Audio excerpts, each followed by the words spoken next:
Hello, আসসালামু আলাইকুম। আশা করছি সবাই ভালো আছেন। আমার নতুন একটা ভিডিওতে আপনাদের সবাইকেই স্বাগতম। আজকের ভিডিওটা হচ্ছে যারা যারা বিশেষ করে হিরো এক্সট্রিম কিনতে চাইতেছেন তাদের জন্য কিছু কথা বলবো। আর বিভিন্ন গ্রুপে হিরো এক্সট্রিম নিয়ে অনেক বেশি কথাবার্তা হয়। বাংলাদেশে সবথেকে বেশি কথাবার্তা হয় হিরো এক্সট্রিম গ্রুপটা যেটা আছে ওই গ্রুপে। আর এই গ্রুপে দেখা যায় মানুষের হিউজ সমস্যা এই একটা বাইক থেকে।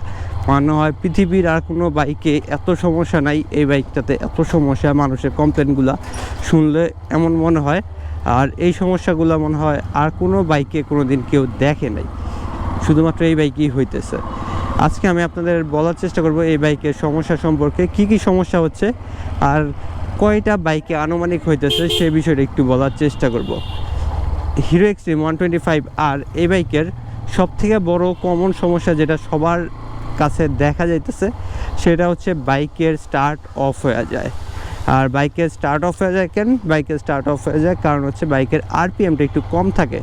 মানে কোম্পানি থেকে যেই টিউনিংটা করছে এই টিউনিংয়ে আরপিএমটা একটু কম থাকে, যার কারণে হচ্ছে বাইকের স্টার্ট অফ হয়ে যায়। ধরেন আমি পিক আপ ছাইড়া দিলাম, এই সময় অফ হবে না। এটা হচ্ছে ধরেন আমি ব্রেক করছি, তখন পিক আপ ছেড়ে দিলাম, ধরেন আমি সামনে দেখাচ্ছি, এই ধরেন আমি পিক আপ ছেড়ে দিলাম, ব্রেক ধরছি, এই টাইমে হচ্ছে আরপিএমটা 1200-তে নাইমে আসে, আবার কিছু কিছু ক্ষেত্রে 1200-র নিচে 1000-এও চলে যায়। এই সিচুয়েশনে প্রায় সময় বাইকটা স্টার্ট অফ হয়ে যায়। মানে আপনার যখন আরপিএম কমা যায়, 1200-র নিচে নাইমা যায়, তখন মাঝে মাঝে বাইকটা স্টার্ট অফ হয়ে যায়।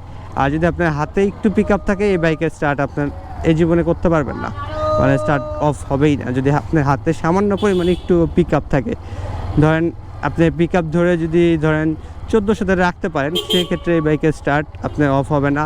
বা 1300-তে রাখতে পারলেও আপনার বাইকের স্টার্টটা আর অফ হবে না।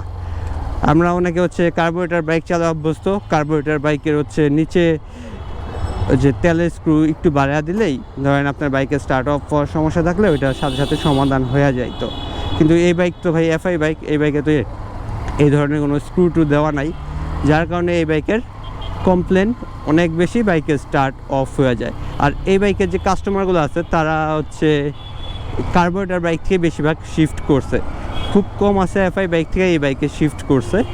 আর হয়তোবা তারা এফআই বাইক চালাইছে যারা এই বাইকটা কিনছে আগে, কিন্তু ধরেন নিজস্বভাবে চালানো আর আরেকজন এটা একবার দুইবার নিয়ে চালানো, দুইটার মধ্যে হিউজ তফাৎ। ধরেন আরেকজনের বাইক আমি একবার নিয়ে চালাইলাম, ওইটাতে আমার 2বার স্টার্ট অফ হয়েছে, আচ্ছা আমার চালানোর ভুল আছে এই জন্য স্টার্ট অফ হয়েছে।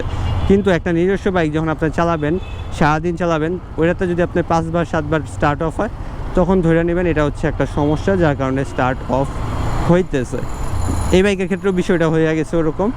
মানে এর আগে যাদের বাইক ছিল নিজস্ব বাইক না, অন্য কারো বাইক হয়তো চালাইছে, এই বাইকটা নিজস্ব বাইক আর এটা স্টার্ট অফ হইতেছে, এই জন্য বাইকের সমস্যা। আর এটা হচ্ছে এই বাইকের কমন সমস্যা, বাইকের স্টার্ট অফ হয়ে যায়। তবে এই বাইকটা যারা যারা ধরেন রাইড করতেছে, শুরু থেকে রাইড করতে করতে অধিকাংশ মানুষের কিন্তু খাপ খেয়ে গেছে, মানে নিজের সাথে খাপ খেয়ে গেছে, 2-1 ব্যতিক্রমে, 2-1 ব্যতীত সবারই সাথে কিন্তু বাইকটা মোটামুটি খাপ খেয়ে গেছে, যার কারণে আর বাইকের স্টার্ট অফ হইতেছে না। ধরেন আমার এই বাইকটা স্টার্ট যে লাস্ট কবে অফ হয়েছিল এটাই আমি জানি না। বিষয়টা হচ্ছে এরকম, আমার এই বাইকের স্টার্ট যে লাস্ট কবে অফ হয়েছিল চলন্ত অবস্থায়, এটা আমি এখন পর্যন্ত মনে করতে পারতেছি না এতদিন আগে স্টার্ট অফ হয়েছে। তবে এই বাইকটা যখন নতুন নিয়েছিলাম আমারও অনেক বেশি স্টার্ট অফ হইতো। তার কারণ ছিল এই বাইকের সাথে আমি অভ্যস্ত না, আর এই বাইকের সাথে আমার অভ্যস্ত হইতে একটু সময় লাগছে। অভ্যস্ত হয়ে যাওয়ার পর থেকে বাইকের স্টার্ট আর অফ হইতেছে না। এরপর এই বাইকের দ্বিতীয় একটা সমস্যা, সেটা হচ্ছে বাইকের সাসপেনশন কিছু মানুষের লিক করতেছে। এই বিষয়ে কোনো সন্দেহ নাই, এই বাইকের সাসপেনশন লিক করতেছে। শুধুমাত্র এই বাইকের সাসপেনশন লিক করে বিষয়টা এরকম না, মোটামুটি সব বাইকেরই সাসপেনশন লিক করে। সুজুকি জিক্সারেরও সাসপেনশন লিক করে, তবে তুলনামূলক মনে হয় এর থেকে একটু কম লিক করে। তারপর হচ্ছে আপনার এফজেডেরও মনে হয় লিক করে, কিন্তু অনেক কম লিক করে। তবে এই বাইকটার সাসপেনশন একটু লিকটা বেশি করতেছে। আর তার কারণ হতে পারে এই বাইকের সাসপেনশনটা হয়তো এটার সাথে অ্যাডজাস্ট হইতেছে না, এই জন্য, বা কিছু সাসপেনশনের ম্যানুফ্যাকচার ফল্ট। হ্যালো, আসসালামু আলাইকুম। যাই হোক, একটা কল আসছিল, ওই জন্য কথা বলা শুরু করে দিয়েছিলাম। আর সাসপেনশনের বিষয় ছিলাম, সবগুলো বাইকেই কম বেশি সাসপেনশন সমস্যা হইতে পারে, এটা কোনো অস্বাভাবিক বিষয় না। আর এমন না বাইকের সাসপেনশন নষ্ট হইলে আপনাকে কোম্পানি চেঞ্জ করে দিতেছে না। আপনার এই বাইকের সাসপেনশনে যাদের যাদের সমস্যা হইতেছে, কোম্পানি কিন্তু তাদের নতুন সাসপেনশন লাগিয়ে দিতেছে। হয়তো বা একটু সময় লাগতেছে, মানে ইনস্ট্যান্ট দিতে পারতেছে না, তবে কিন্তু দিতেছে। আর কোনো বাইক কোম্পানিতেই আপনার সমস্যা হইলে, সাসপেনশনের সমস্যা হইলে আপনি কমপ্লেন করলেন, সাথে সাথে দিয়ে দিবে, বিষয়টা এরকম না। আপনারা একটু ঘুরাবেই, এরা হিরো ঘুরাবে, বিষয়টা এরকম না, প্রতিটা কোম্পানি ঘুরাবে। প্রতিটা কোম্পানি আগে ভালো করে চেক আপ করবে আপনার সাসপেনশনে আদৌ সমস্যা আছে নাকি, আপনার দ্বারা কোনো ফল্ট হওয়ার কারণে এটা নষ্ট হয়েছে, এটা ভালো করে চেক করবে, তারপর তারা দিবে। ধরেন একটা বাইকের সাসপেনশনের দাম তো অনেক, ধরেন এই বাইকের সাসপেনশনের দামে যদি আপনারা কিনতে যান 8-9 হাজার টাকার মতো হবে। এখন 8-9 হাজার টাকার একটা জিনিস তো আপনারা হুট করে কোনো কোম্পানিই দিয়ে দিবে না ফ্রিতে, যত বড় কোম্পানি হোক। বিষয়টা হচ্ছে এরকম, ওর আগে একটু চেক টেক করবে, আপনারা একটু সময় নেবে, সময় নেওয়ার পর হচ্ছে দেখবে সাসপেনশন আপনার অরিজিনালি লিক করতেছে নাকি, আর অরিজিনালি আপনার বাইকের সাসপেনশন থেকে সমস্যা হইতেছে নাকি, এই জিনিসটা চেক আপের পর তারা আপনাকে সাসপেনশন দিবে। এটা কোম্পানির কোনো ভুল না। আর ধরেন আপনার যদি কোনো কোম্পানির মালিক হইতেন বা আপনি যদি কোনো কোম্পানির আন্ডারে কাজ করতেন, আপনিও এই কাজটাই করতেন, আগে ভালো করে চেক আপ করতেন, তারপর হচ্ছে দেওয়ার চিন্তা করতেন। তারপরে এই বাইকের আরেকটা সমস্যা সবাই বলে, সেটা হচ্ছে বাইক ছাইড়া দিলে অটোমেটিক চলতে থাকে। মানে ছাইড়া দিলে অটোমেটিক চলতে থাকে বলতে, ধরেন আমি পিক আপ ছাইড়া দিছি, বাইক এটা চলতেছে, এটারে কোম্পানি বলতেছে হচ্ছে অটো সেল। এটারে আবার অনেকে কমপ্লেন করে বাইকের হচ্ছে সমস্যা, বাইক অটোমেটিক চলতে থাকে। অটোমেটিক চলতে থাকে বলতে, অটো সেলটা ধরেন আপনার স্পিড যখন কম থাকে, আপনি গতি কমায় ফেলছেন, বাইক দেখবেন অটোমেটিক আপনার টান দিয়ে একটু গতি বাড়ায় দিবে, বা আপনার গতিটা ও বাড়ানোর চেষ্টা করবে। আপনার গতি কমাইছেন কিন্তু আপনি এক্সেলেটার দিতেছেন না, ওই সময় বাইকটা চেষ্টা করবে ও নিজে একটু এক্সেলেটার দিয়ে আপনার গতিটা বাড়ায় দিবে। এটা বাইকের একটা প্রযুক্তি ব্যবহার করছে, সেটা হচ্ছে অটো সেল, যার কারণে হচ্ছে বাইকটা হচ্ছে এরকম গতি ছাইড়া দিলেও এই গতি টান দেওয়ার চেষ্টা করে। আর অন্যান্য বাইকে এরকম ধরেন গতি আছে, ছাইড়া দিলেন, হুট করে একটা ধাক্কা মারে সামনে, তারপর হচ্ছে একটু চলতে থাকে। আর এটা সুন্দর মতো ওইখান থেকে আপনাকে আস্তে আস্তে গতিটা নামায়া দেয়। ধরেন আপনার অনেকটা ইঞ্জিন ব্রেকের মতো অবস্থা, ও আপনাকে অটোমেটিক গতিটা নামায়া দিবে, আপনার কোনো কষ্ট করতে হবে না, বা আপনি ওই পরিমাণে ফিল পাবেন না আপনি যে গতিতে ছিলেন, গতি কমাইছেন। রাস্তাটা পার হই, তারপর আমি আবার কথা বলতেছি।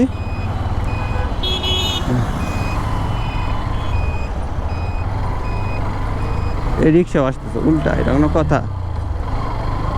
যাই হোক, তারপর এই বাইকের অন্যতম একটা সমস্যা অনেকে বলে, সেটা হচ্ছে বাইকের ডিস্ক টাল। ডিস্ক টাল বলতে বাইকের সামনের চাকা ঘুরান দিলে ঘষ ঘষ ঘষ ঘষ একটা শব্দ করে।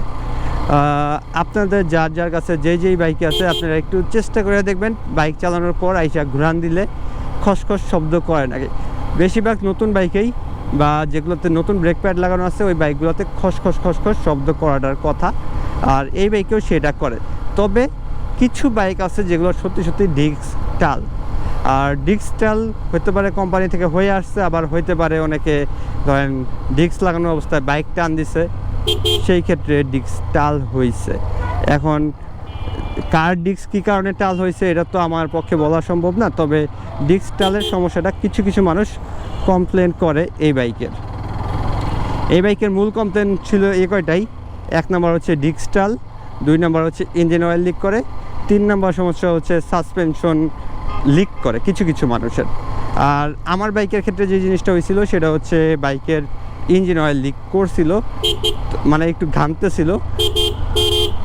আমার বাইকে যখন ইঞ্জিন অয়েল ঘামতেছিল তখন আমি শোরুমে যোগাযোগ করছি, তখন হচ্ছে তারা জিনিসটা চেক করছে, চেক করে সাথে ঠিক করে দিতে চাইছিল।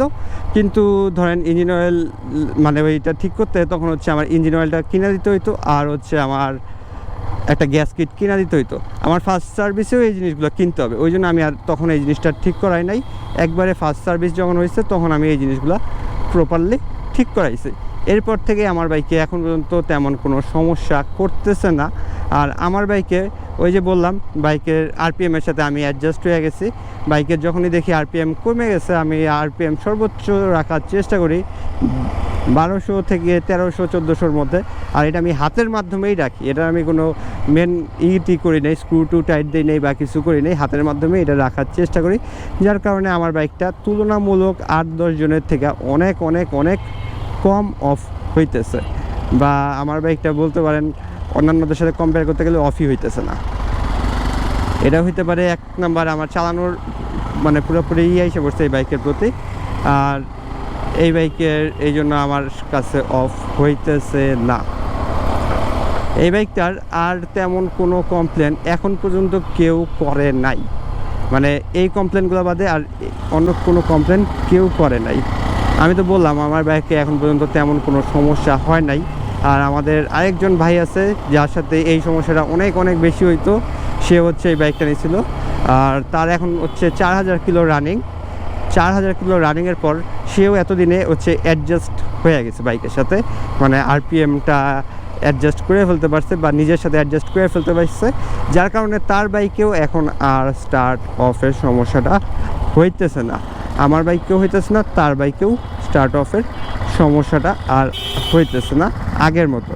আমার বাইকেরটা তো ভাই ধরেন সর্বোচ্চ 200 কিলো হয়েছিল স্টার্ট অফের সমস্যা, এরপর এটার সাথে আমি অ্যাডজাস্ট হয়ে গেছি, এরপর থেকে আমার আর স্টার্ট অফ হচ্ছে না, বিষয়টা হচ্ছে এরকম।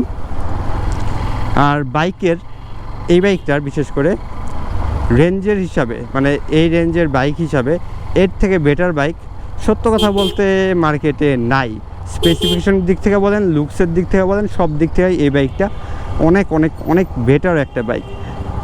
আর প্রতিটা জিনিসেরই কোনো না কোনো খুঁত থাকবে, আর এটা থাকাটা খুবই স্বাভাবিক, কারণ আমরা জানি কোনো জিনিসই কোনো দিন পারফেক্ট হয় না।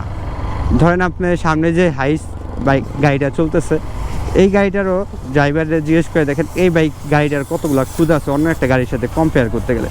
বিষয়টা এরকম, প্রতিটা জিনিসেরই আপনার টুকটাক কমপ্লেন থাকবে, আর আপনাদের ওগুলো মাইনার নিয়ে চলতে হবে। আর ওগুলো না চলতে পারলে আপনার কাছে জিনিসটারে খুব সমস্যার মনে হবে, আর যদি ওগুলো মাইনার নিয়ে চলতে পারেন তাহলে হচ্ছে জিনিসটা আপনার খুব ভালো মনে হবে।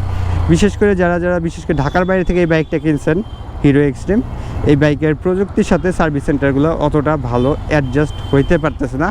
এই বাইকটা অনেক অ্যাডভান্স একটা বাইক বলতে পারেন বর্তমান প্রেক্ষাপট অনুসারে, বা এটাই হচ্ছে ওই স্ট্যান্ডার্ড অনুসারে অনেক ভালো একটা বাইক, যেগুলো হচ্ছে 8-10টা লোকাল সার্ভিস সেন্টারে কাজ করতে পারবে না। সবার কমপ্লেন ছিল এই বাইকটা যারা কিনতেছে ঢাকার বাইরে থেকে, তাদের হচ্ছে বাইকটা খালি মাত্র ধুইয়া ইঞ্জিন অয়েল চেঞ্জ করে বাইকটা সার্ভিস করে দিয়ে দিতেছে। সার্ভিস বলতে একটুকি করতেছে। সত্য কথা বলতে একবারে ব্র্যান্ড নিউ বাইকে আপনার কী সার্ভিস করবে? 500 কিলো একটা চলা বাইকে এটার কি আপনার ব্রেক প্যাড খুলবে না? এটার আপনার যে জিনিসগুলো দেখা দরকার ওই জিনিসগুলো ব্যতীত এক্সট্রা কিছু দেখবে না। আর ধরেন মেজর সমস্যা হলে এই বাইকটা আপনার ঢাকায় পাঠাবে বা আপনার একটু শহর এরিয়ায় পাঠাবে, কারণ হচ্ছে একবারে গ্রামের মধ্যে এই বাইকটার হয়তো বা সার্ভিস ওই পরিমাণে বর্তমানে দেওয়া সম্ভব না। ধরেন বাংলাদেশের সবগুলো বাইক এফআই বাইক হয়ে যেত, বা হিরোর সবগুলো বাইকে এফআই বাইক হয়ে যেত, এরকম অ্যাডভান্স বাইক হয়ে যেত, সেই ক্ষেত্রে হয়তো এই বাইকটার থেকেও আপনারা হইতো মানে যে কোনো সার্ভিস সেন্টার থেকে সার্ভিস নিতে পারতেন। বর্তমানে যে জিনিসটা আপনারা নিতে পারতেছেন, আর এটা আপনারা কিছুদিনের মধ্যেই পারবেন আশা করা যায়। কিছুদিনের মধ্যেই আশা করি মানে শোরুমগুলো আস্তে আস্তে নিজেদের শুধরে নেবে বা ঠিকঠাক করে নেবে, তখন থেকে আপনারাও এই বাইকের সার্ভিস আপনাদের এরিয়ার কোনো দোকান থেকে ভালো সার্ভিস পাবেন। তবে এটার সাথে একটু আপনাদের সময় দিতে হবে, যেহেতু বাইকটা একটু মানে এফআই বাইক আর টেকনোলজিযুক্ত বাইক। এই বাইকটা হুট করেই আপনারা মানে সব জায়গায় সার্ভিস পাবেন না, নিশ্চিত থাকতে পারেন। যাই হোক, আজকে ভিডিওটা এখানেই শেষ করতেছি। আপনাদের সবাইকে অসংখ্য ধন্যবাদ। দেখা হবে নতুন কোনো একটা ভিডিওতে। আল্লাহ হাফিজ।